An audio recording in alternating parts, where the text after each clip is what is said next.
Lón Amy, Lehanúcha 15. An luan a bhí ann. Bhí sé a cathrú tar éis a thucht maidin. Bhí Amy agus a drothar sa chistin.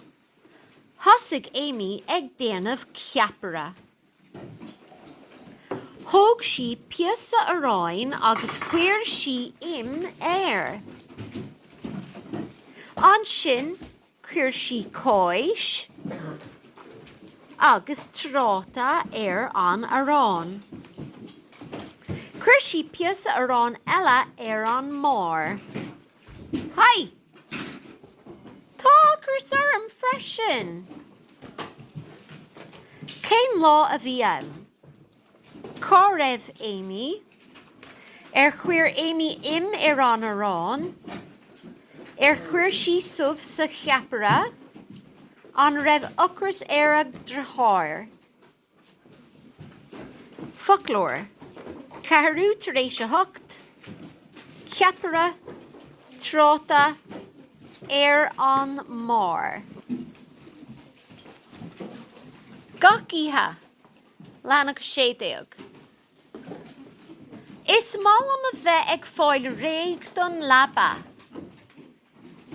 Scuabim mo chuid fiacla, glanam mo láva agus mo aig, réitim mo éide scolia don fadjin, léime mo stach sa labba agus bím ag léamh.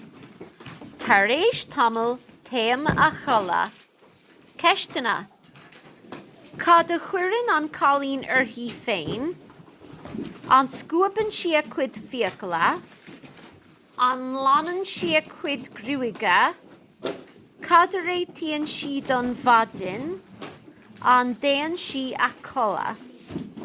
Folklór, ag fáil réig don labba, chuirim, scuabim, glanim, réitim ma éide scolia.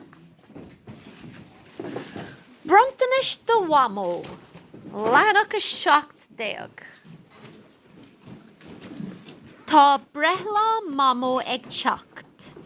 Tá na páistí ag ceannach brontanis dí. Ceannaíonn siad bláhanna agus puta sa siúpa bláhanna.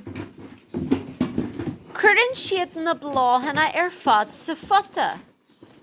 Tugann mommy cabhair dóibh. Déanann siad córte áile. Tá siad sanna sásta ló féin. Ceistena, céir de tá ag teacht? Céir de cheannaíonn na páistí? Céir de chuireann siad sa sa futa? Cé a thugann cabhair dóibh? An bhfuil siad sanna sásta ló féin. Folklór, ag teacht, brontanis, bláhanna, cabhair, córta áile.